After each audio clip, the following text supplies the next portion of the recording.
सुप्रभात। क्लास 9 के लिए ये वीडियो है जो महायज्ञ का पुरस्कार से संबंधित है। कहानी को शुरू करने से पहले लेखक परिचय। वीडियो को देखते वक्त अपनी किताब और पेंसिल निकाल के रखना ताकि जरूरी स्थान पर रेखांकित कर सको, चिन्हित कर सको। स्वतंत्रता संग्राम में क्रांति सेनानी रहे यशपाल हिंदी साहित्य के यशस्वी कथाकार और निबंधकार हैं। इनका जन्म 3 दिसंबर 1903 ईस्वी में फिरोजपुर में हुआ था। इनके द्वारा लिखी गई कहानियों का प्रथम संग्रह पिंजरे की उड़ान नाम से प्रकाशित हुआ। इनके अन्य प्रमुख कहानी संग्रह है ज्ञानदान, अभिशप्त आदि। कहानियों के अलावे इन्होंने उपन्यास, निबंध, संस्मरण, नाटक आदि भी लिखे। झूठा सच, दादा कॉमरेड इत्यादि इनके प्रसिद्ध उपन्यास हैं। यशपाल की भाषा अत्यंत प्रवाहपूर्ण, सहज तथा व्यवहारिक है। इनकी मृत्यु 26 दिसंबर 1976 में हुई। महायज्ञ का पुरस्कार। इस कहानी के द्वारा लेखक ने यह बतलाने का प्रयास किया है कि मनुष्य को निस्वार्थ भाव से दूसरों की सेवा करनी चाहिए। कोई भी कार्य जो दूसरों के हित के लिए किया जाता है या परोपकार के लिए किया जाता है, ऐसे पुण्य का फल अवश्य मिलता है। इस कहानी में सेठ द्वारा लेखक ने यही बतलाने की कोशिश की है। जब वे धनी थे तब भी उन्होंने दूसरों की सेवा की, परंतु निर्धनता में भी अपना धर्म नहीं छोड़ा।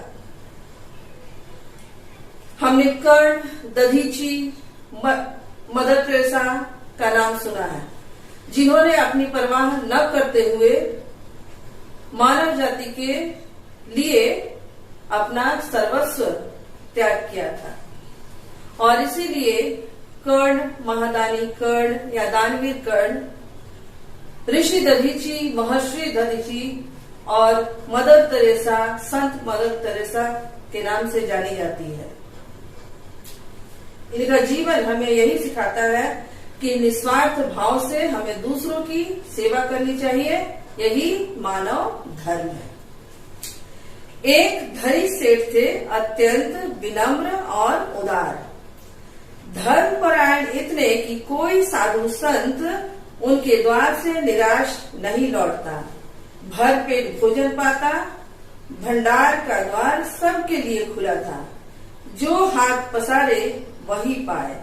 सेठ ने बहुत से यज्ञ किए थे और दान में न जाने कितने धन दीन दुखियों में बांट दिया था।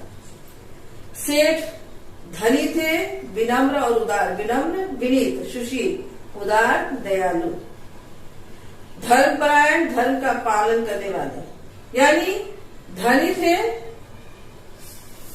सभी साधन उनके पास उपलब्ध थे, धन की कोई कमी नहीं थी और वे पूरे हृदय से दूसरों के लिए दान देते थे। यह सेठ जी की विशेषता थी। पर सब दिन होत न एक समान। अकस्मात दिन फिरे और फिर सेठ को गरीबी का मुंह देखना पड़ा। लेकिन सारे दिन एक जैसे नहीं होते।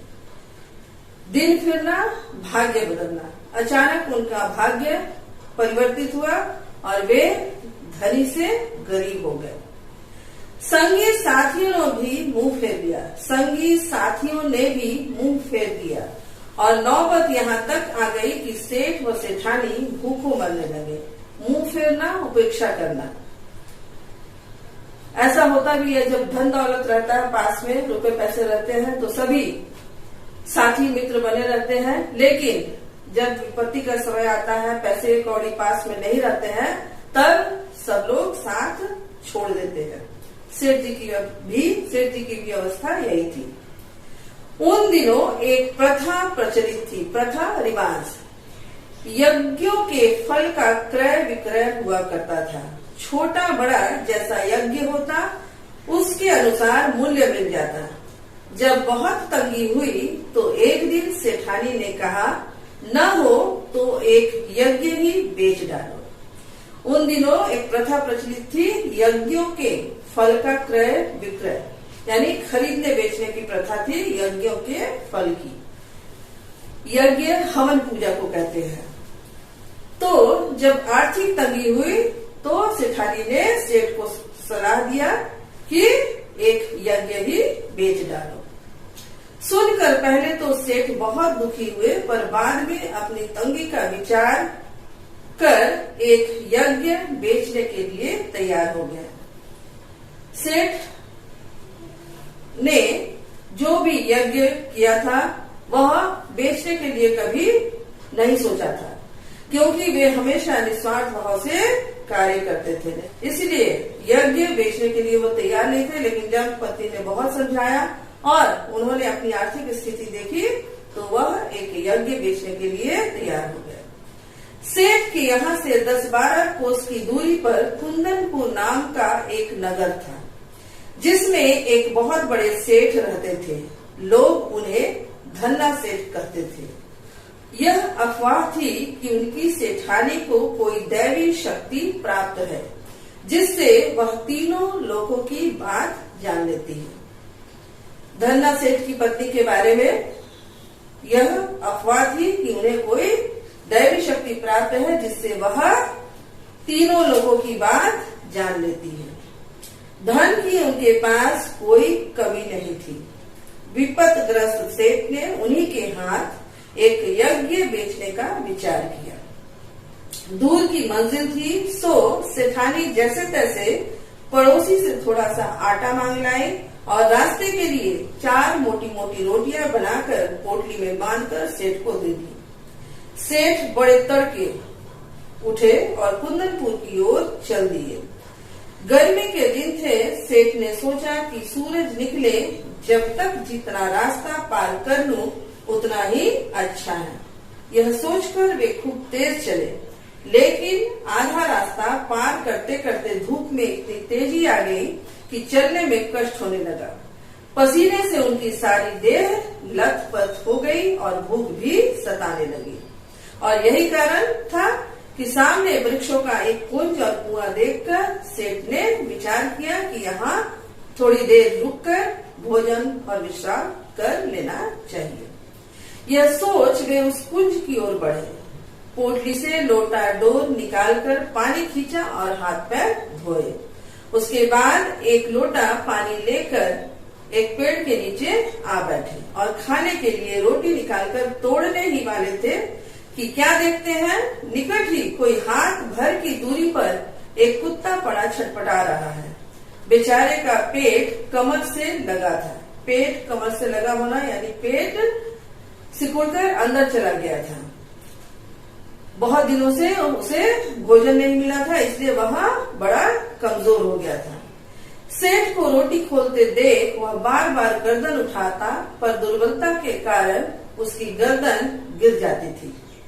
यह देख सेठ का हृदय दया से भर आया। बेचारे को कई दिन से खाना नहीं मिला दिखता है, तभी तो यह हालत हो गई है। सेठ ने एक रोटी उठाई और टुकड़े टुकड़े कर कुत्ते के सामने डाल दी। कुत्ता भूखा तो था ही, धीरे धीरे सारी रोटी खा गया। अब उसके शरीर में थोड़ी जान आती दिखाई दी। वह मुंह उठाकर सेठ की ओर देखने लगा। उसकी आंखों में कृतज्ञता थी। सेठ ने सोचा कि एक रोटी इसे और खिला दूं तो फिर यह चलने फिरने लायक हो जाएगा। यह सोचकर सेठ ने एक और रोटी टुकड़े टुकड़े करके उसे खिला दी। 2 रोटियां खाने के बाद कुत्ते के शरीर में शक्ति आ गई और वह खिसकता खिसकता सेठ के समीप आ गया। सेठ ने देखा कि अभी भी वह अच्छी तरह चल नहीं पा रहा है। आसपास कोई बस्ती भी नहीं दिखाई दे रही थी। सेठ ने सोचा, एक रोटी इसे और दे दूं तो यह अच्छी तरह चल फिर सकेगा। मेरा क्या है, जैसे 2 खाई वैसे 1, थोड़ी देर में कुंदनपुर पहुंच ही जाऊंगा। इस प्रकार सेठ ने तीसरी रोटी उठाई और कुत्ते को खिला दी। अब 1 रोटी बची, उसे लेकर वे स्वयं खाने वाले ही थे कि सेठ ने देखा कुत्ते की आंखें अब भी उनकी ओर जमी हैं। उन आंखों में करुण याचना है। सहसा सेठ के मुंह से निकला, हाय, बेचारा न जाने कितने दिनों से भूखा है। उनके मन में आया कि मेरा काम तो पानी से भी चल सकता है।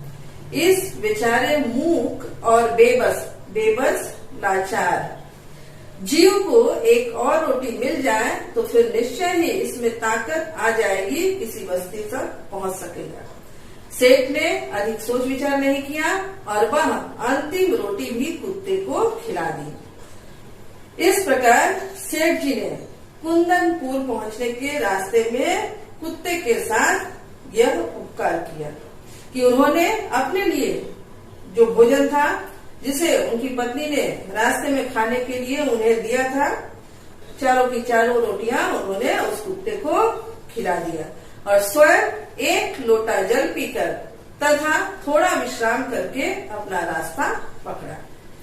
दिया जले सेठ कुंदनपुर पहुंचे। सेठ हवेली पर पहुंचे तो धन्ना सेठ ने उठकर उनका स्वागत किया। पूछा, कहो सेठ, कैसे आना हुआ? सेठ ने कहा, संकट में हूँ और एक यज्ञ आपके हाथ बेचने आया हूँ।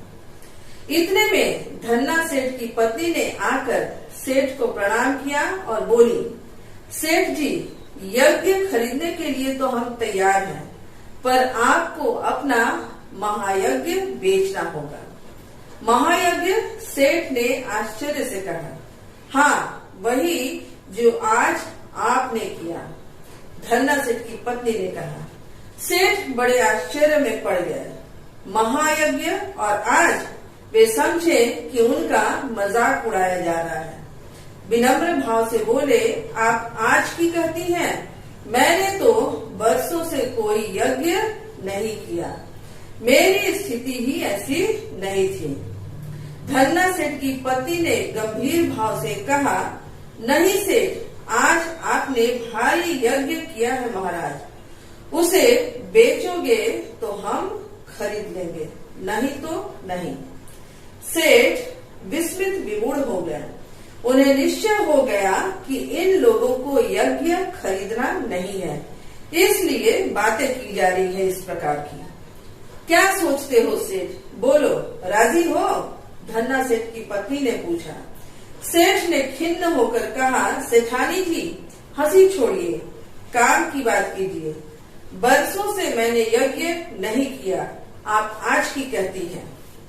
सेठानी ने समझाया कि आज रास्ते में स्वयं न खाकर चारों रोटियां भूखे कुत्ते को खिला दी, यह महायज्ञ नहीं तो और क्या है।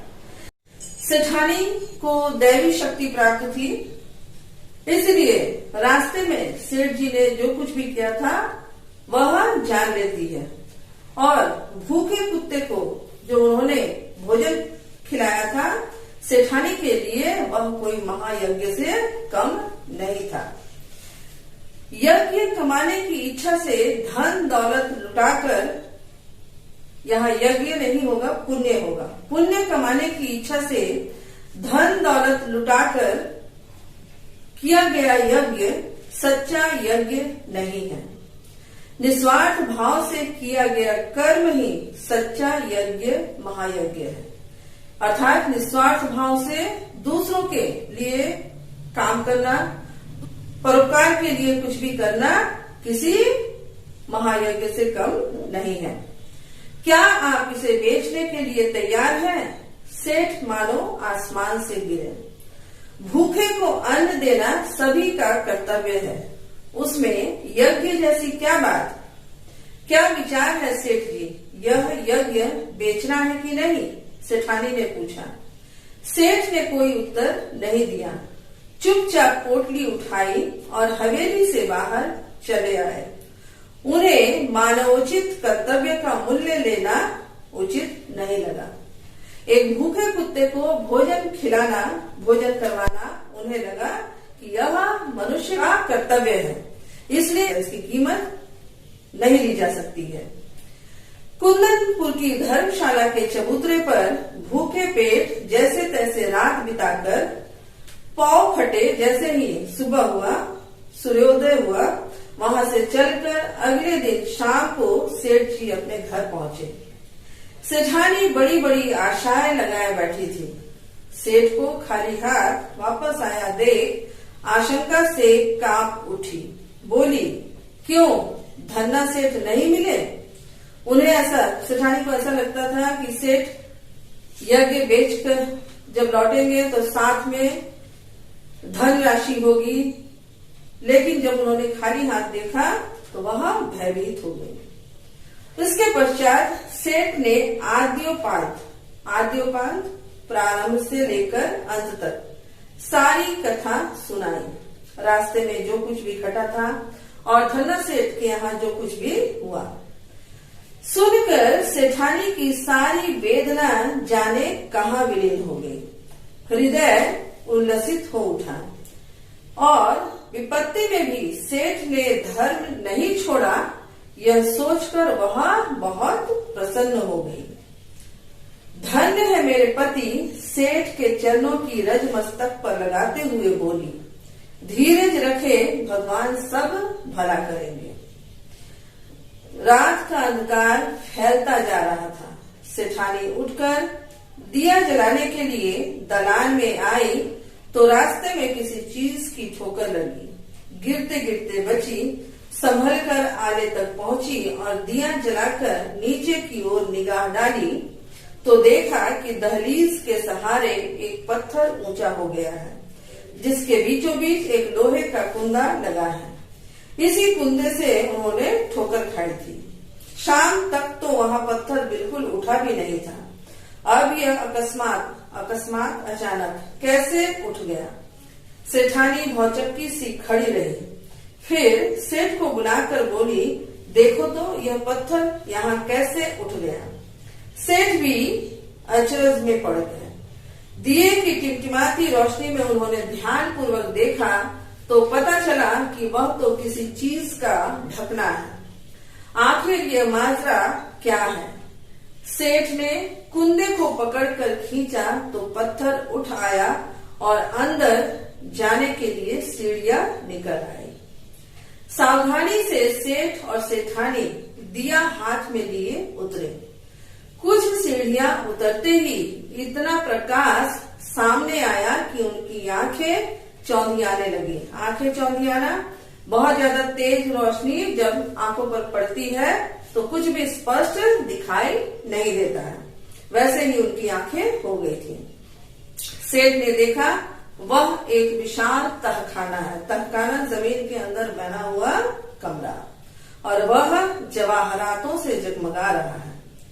देव की इस माया का रहस्य उनकी समझ में नहीं आया कि अचानक से जमीन के अंदर इस प्रकार से विशाल तहखाना और वह भी जवाहरातों से भरा हुआ, अचानक यह सब कहां से आ गया? दोनों निस्तब्ध खड़े थे।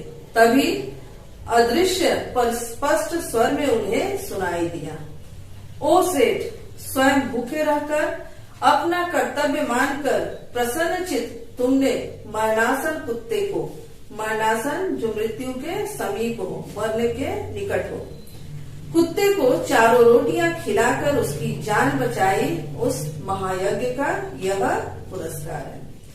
अर्थात सेठ जी ने निस्वार्थ भाव से जो कार्य किया था, कुंदनपुर पहुंचने के मार्ग में, वह किसी महायज्ञ से कम नहीं था और इसके लिए ईश्वर के तरफ से वे पुरस्कृत हो गए। जब वे धनी थे तब तो उन्होंने दान पुण्य किया, लोगों की सेवा की, लेकिन विपदग्रस्त अवस्था में भी उन्होंने अपना मानव धर्म नहीं छोड़ा। उसी मानव धर्म के लिए ईश्वर के द्वारा वह पुरस्कृत किए गए। सेठ और सेठानी इस दिव्य वाणी को सुनकर कृतार्थ हो गए।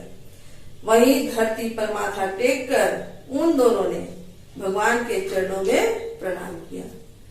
यह कहानी यह संदेश देती है कि हमें भी निस्वार्थ भाव से दूसरों की सेवा करनी चाहिए, अपना धर्म निभाना चाहिए। उम्मीद है कहानी तुम लोगों को समझ में आएगा। इस कहानी से संबंधित कुछ प्रश्न दिए गए हैं पठन सामग्री के साथ, उसका उत्तर कॉपी पर लिखोगे कहानी को अच्छी तरह से पढ़कर। छोटे छोटे प्रश्न हैं और उत्तर तुम्हें आसानी से मिल जाएंगे। धन्यवाद।